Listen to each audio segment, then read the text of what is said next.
when there isn't violence back, how people can actually wake up. And I think that's where hope lies, right? That we can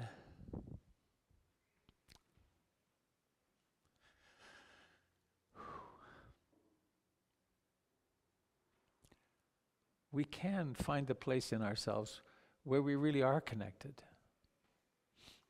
And we do that in this remarkably beautiful way that we practice here on Sunday mornings, by stopping, paying attention to thinking, noticing it's not who we are, paying attention to the emotions, whatever they are, and notice they're the weather coming through. Making room for our own hopelessness, our own rage, our own despair, our own joy, our own enthusiasm, our own capacity to love. And each of us is a vehicle, and each of us has the tools to actually awaken from the dream of separation and hatred. And we do it so simply by sitting here together. And then by continuing at home and by observing in ourselves when that impulse arises to create the other, to create the evil other, or to imagine the evil other.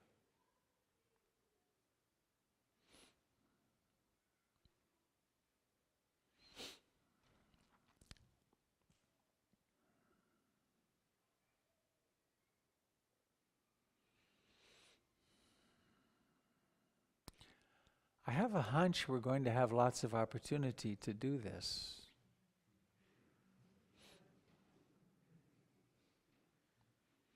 And in an odd meditator's perspective, how fortunate we are to be able to unearth in ourselves more and more of our capacity to see the other as evil or bad or not separate from us, or separate from us, rather. And of course, this occurs in our intimate relationships, in our work, in our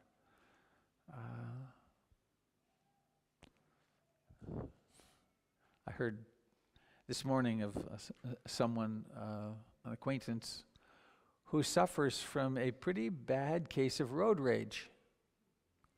And her 2-year-old daughter started suggesting from the back seat that they should just get going, damn it. And I heard it, and it was sort of funny. And then I thought, oh my God, right? Of course, 2-year-olds mimic our emotional tone, and I was thinking that's not benign at all. That's really serious conditioning of a child toward hatred. Yikes, who would have thunk it, huh?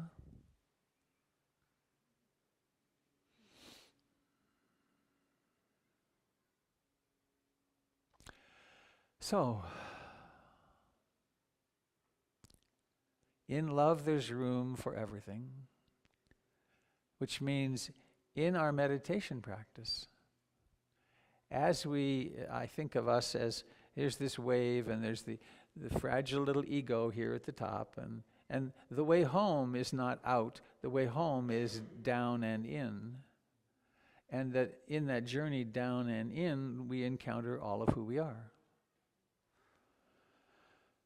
And we make friends with it. We accept that some of it's pretty dark and some of it's pretty exquisitely brilliant. And as we descend, and more and more of us becomes acceptable to us, that means that more and more of the people around us and the people we encounter become acceptable to us. Maybe not acceptable to be acted out, but we can understand, aha, I get it. This person's really frightened. That's why they're acting in this way. Or this person's really enraged. There must be a terrified child in there somewhere. How can I reach out to that frightened part of this person rather than go back up into my separation and rage? And the movement is down and down and down. We accept more and more and more of ourselves until we accept everything, until we are open to our everythingness. Back in 1974, oh, that's me. Please remember to turn off your phone.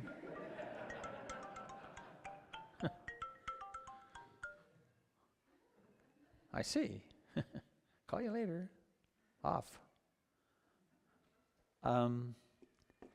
I did a master's in environmental studies at York University in Toronto, and I had two questions. I think I talked about this not long ago here. I had two questions.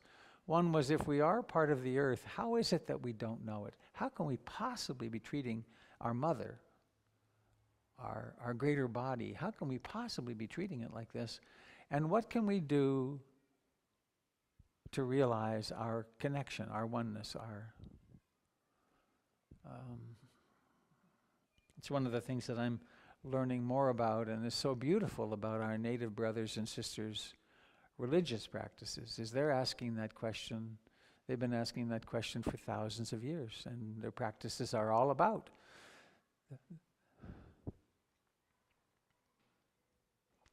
Wow, I just remembered something really powerful. Whew, a long time ago, probably, doesn't matter, 35 years, I was on a rafting trip down the Middle Fork of the Salmon River in Idaho. What a river. And I was rowing. It was a relatively calm spot, huge canyons. And my son and my partner in the boat were that way. They were looking the other way. And I suddenly knew. I knew that this was an artery I was in. Wow. It wasn't a river. It was an artery of my mother. And I was part of her. And I just wept. It was, I was so at home, right? All that separateness and fearfulness was just evaporated. And it went on for minutes, 4 or 5 minutes longer maybe. We are part of the earth. We are the earth dancing. We are the earth sitting here. I mean, where else do we come from, right? So that's the spiritual practice of our Native brothers and sisters. And I think it is ours in a different vocabulary. And then my second question was, if we really are part of each other, how is it we don't know that? And how can we get so caught up in our minds and our separateness that we don't treat each other nicely? That we don't even treat ourselves nicely?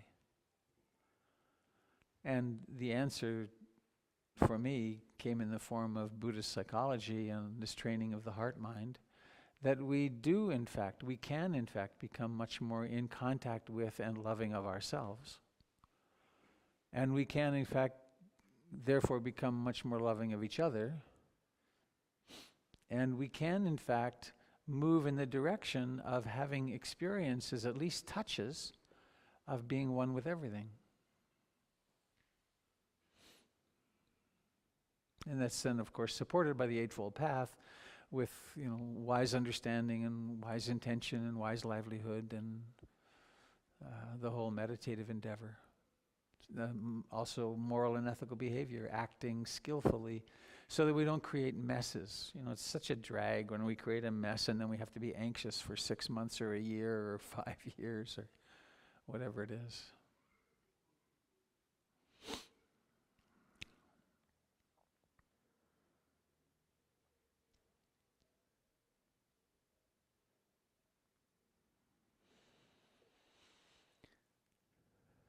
And I guess one last piece, which is, I think, best summed up in the Serenity Prayer,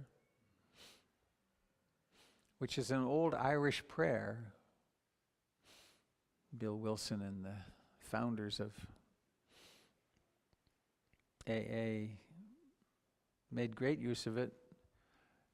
God, universe, grant me the serenity to accept the things I cannot change, the courage to change the things I can, and the wisdom to know the difference. Now, if we take that inside, what can't I change? Well, I can't change what arises in this moment, but I can have influence on what I do with that. This is the law of karma, right? What arises somehow or another makes sense, though it's of such complexity one will never, there's no way to ferret it out. What arises makes sense, and in the face of that, how shall I act such that my future will be more happy and loving? I act with generosity, kindness, wisdom. And there are those things about oneself that we can't change. Like our basic personalities, it's what we got. Meditation isn't about changing our personality. It's about learning to rein it in sometimes and to hold it lightly. And we have to have some way to relate to each other, so it's good we have a costume, personality costume. And then about the world, there are some things we can have an influence on. We can sometimes, even at some risk to ourselves, put ourselves in a circumstance where we can stand up for what we believe in. And there are other circumstances that they're just so huge and beyond our control, there's nothing we can do. And with them, then we can practice equanimity, which is deep acceptance. So it isn't a teaching of you can't do anything. It's a teaching that says, be wise. Be wise and act when you can and when you're so moved. And also don't live in despair about that which we cannot control, because that helps nobody.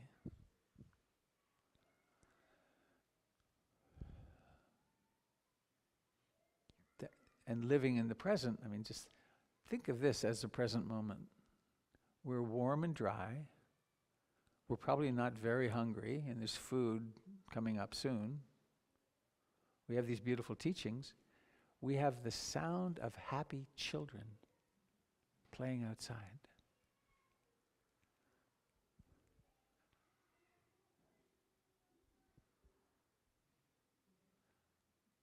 What moment could be better than this? It's a perfect moment. And so, why be morose, or why not be joyful and loving together? And then when the time comes to move into a different context and to act, then we do that.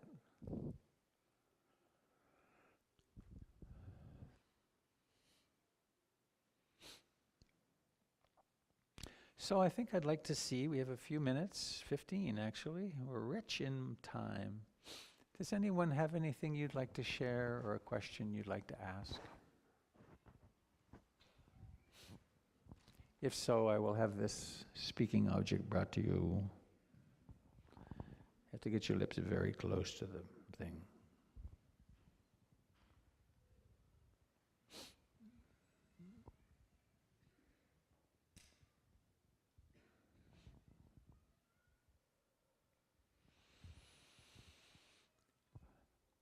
A wonderful aspect of this kind of moment is it's just as good to stay in silence as it is to speak,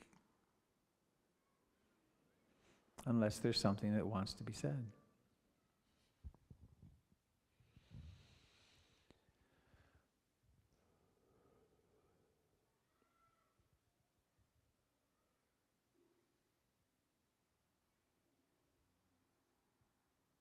Oh, there you are.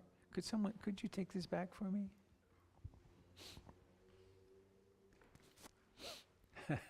Great. And maybe say your name too, if you will. Sure. My name is Monica, and I just, I'm very confused about how to interact with friends sometimes, and what you're saying because I see a lot of anger and despair in other people that are very close to me. And it feels like if I say something, it can come across as judgmental, if that makes sense. So how do I be there and support them, but not encourage them to not be angry or not be in despair, if that makes any sense? Well, you've got a dilemma. Next.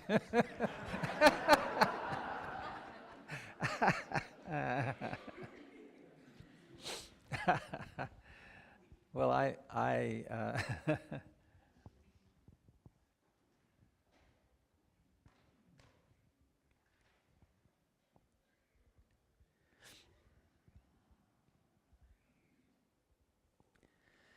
what do we really want when we're hurting like that, like you're describing? We really want someone to hear us. And so enter Marshall Rosenberg and compassionate communication, and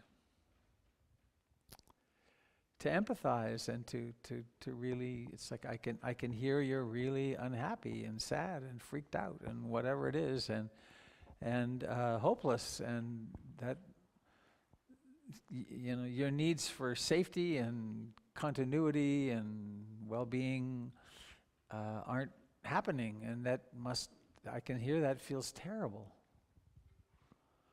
And to do that a lot.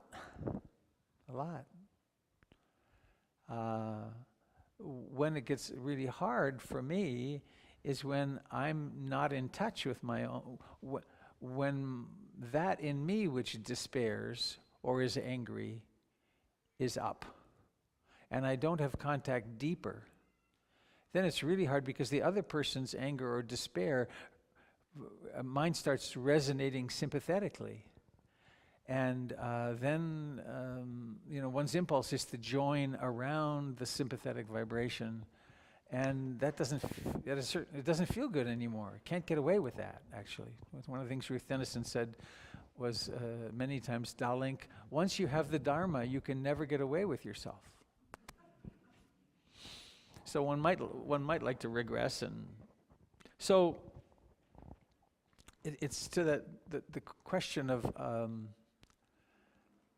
how to realize that you are not separate from the person with whom you're speaking, and to be very empathic and to support them in that feeling. And then if there's ever, if the window opens, and it's hard, sometimes it doesn't happen much, but if the window opens and you can say, well, I'm working with my despair this way. And I'm finding some places in life where there's beauty and joy. And I just remembered Stephen and Andrea Levine were Andrea is still with us, but they were remarkable people in their, and they dealt with hundreds of dying people.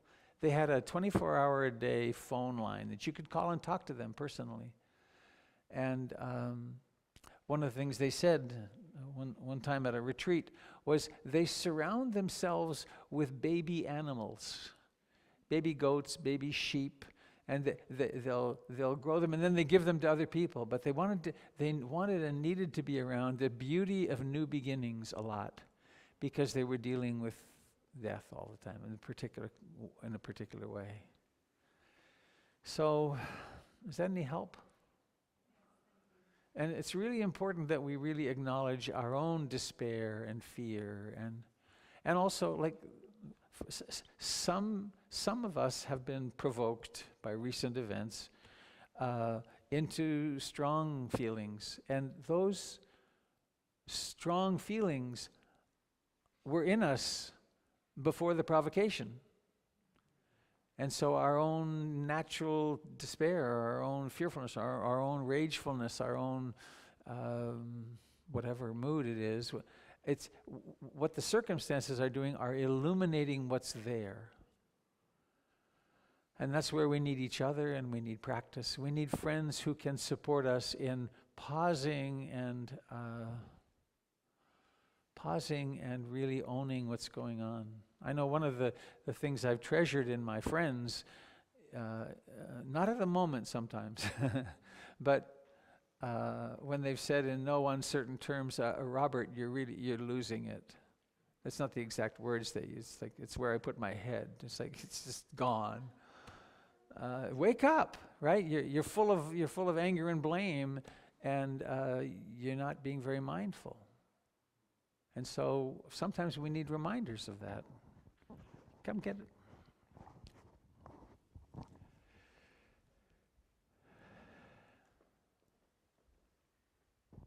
I just wanted to add to that question. I came across a Facebook posting, how to slay your opponents with kindness, something along those lines. And they said there's a 4-step process. The overall gist is to show that you can actually have the bandwidth to hear and feel what they are experiencing. It's acknowledgement that they make it on your psychological radar. And the first step is to re-articulate their argument in such a way that they will look at you and say, wow, I wish I could articulate it that same way. Nice. The second one is,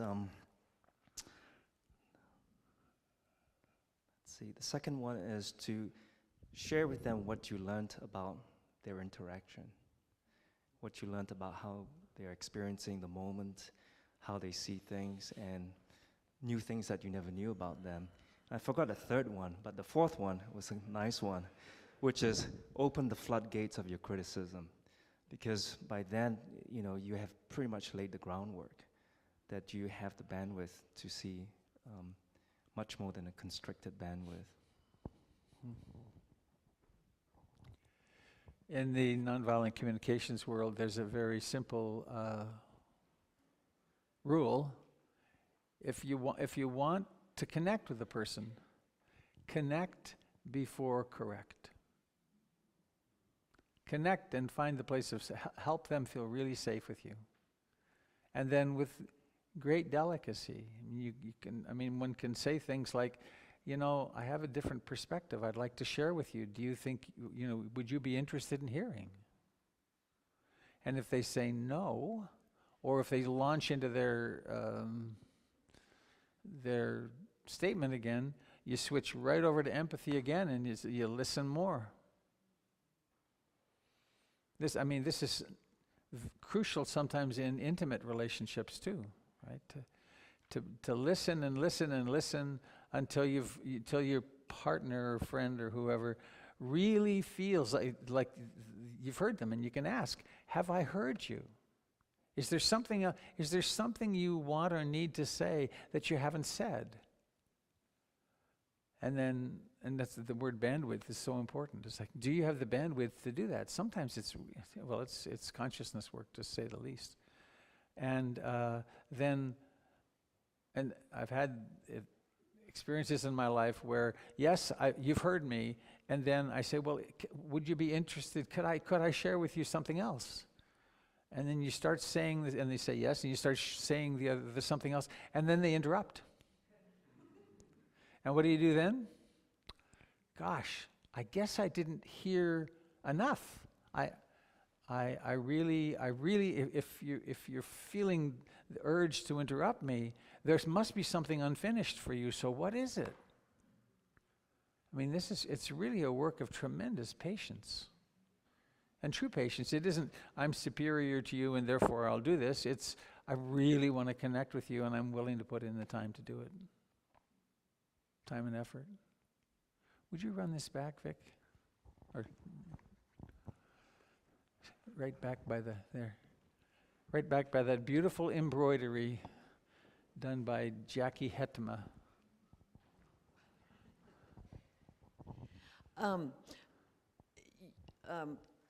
Every once in a while in your talks you mention the personality, which you did today, almost as if it's, oh yeah, and then there's that other thing, the personality. And I find in my practice, I'm often doing battle with my personality because I want things to be different. I feel like if I get the gifts from my practice that I so long for, I will be different, Could you say more about that. Actually, thank you. Are they in the chute? There is a tuning in which we are one, in which the personality is minuscule, of incredible importance and value, but it's minuscule. There's another tuning in which we are in the personality and our emotions are real and we're identified with it, and it's this that fears dying and will die. And I apologize if in my speaking about it I have been demeaning. I think it's crucially important that we love this personality and that there are ways in which it's traumatized. And so let's do the trauma work and help the personality be comfortable.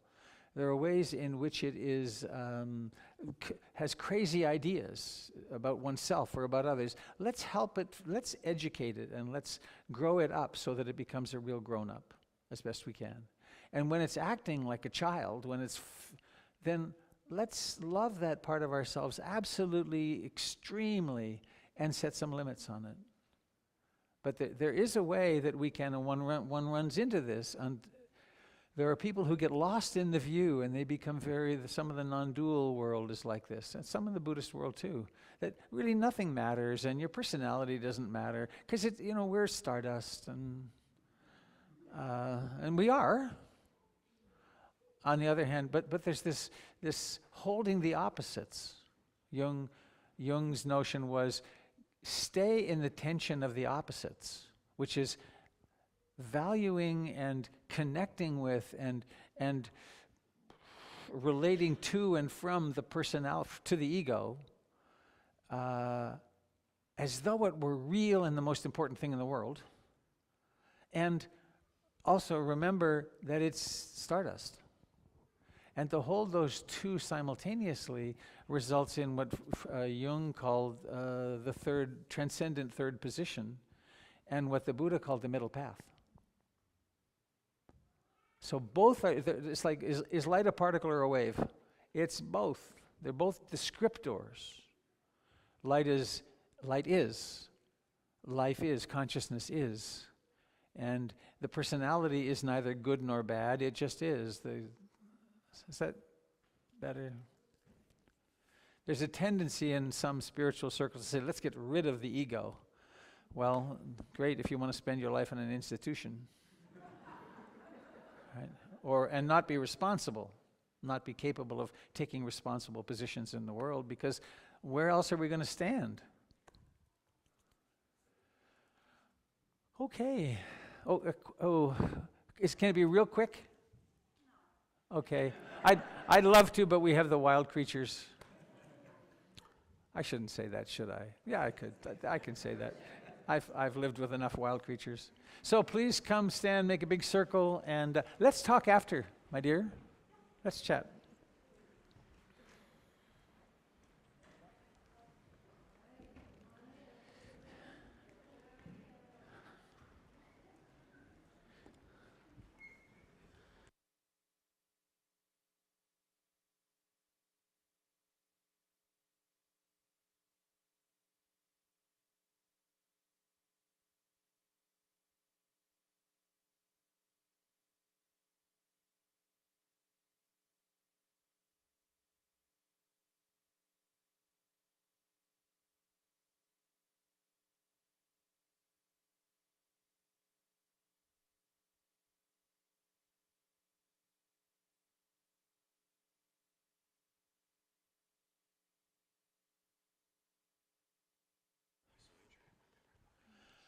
Well, what an extraordinary group of young people.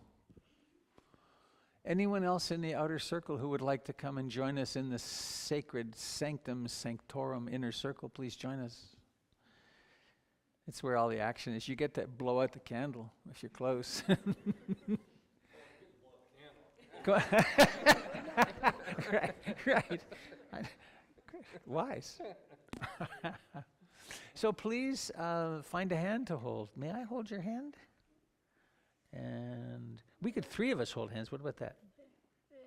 That's kind of cool. So, we have a body. So why not use our bodies to express connection and love? So you can give the hand of the person on your right a little squeeze, like that.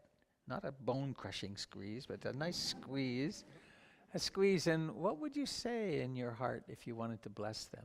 Like, hope you're happy, or have fun today, or... And then the hand on your left, to give that one a little squeeze. Oh, too hard? Okay. On the hand on the left, give that one a little squeeze. What blessing would you offer to this person? Recognizing how brief a time we're here together. And then, we could wish all beings some wish. All of our friends and relatives and neighbors and even and especially those we think of as the enemy, to hold them in our hearts. And we do this not just for them, but really for ourselves, so we can heal the split in our own hearts. And do we have singer or singers today? There's a... Oh, is it you guys?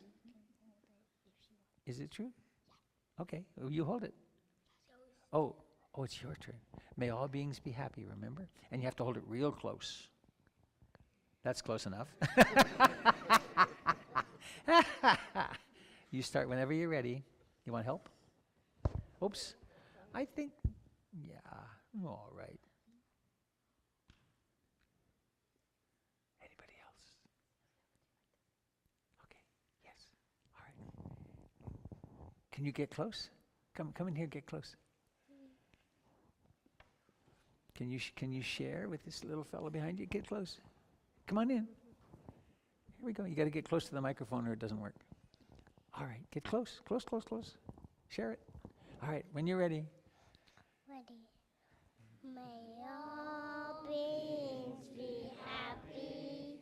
May all beings be happy. May all beings be happy. Shadu, shadu, shanu. And now, on the usual count, everyone in the room take it. Whoop, hang on, don't do it. Wait. Everyone in the room take a deep breath in. 1, 2, 3, blow! Thank you, dear friends. Please come and join us for some feasting and some connection. And we'll see you soon.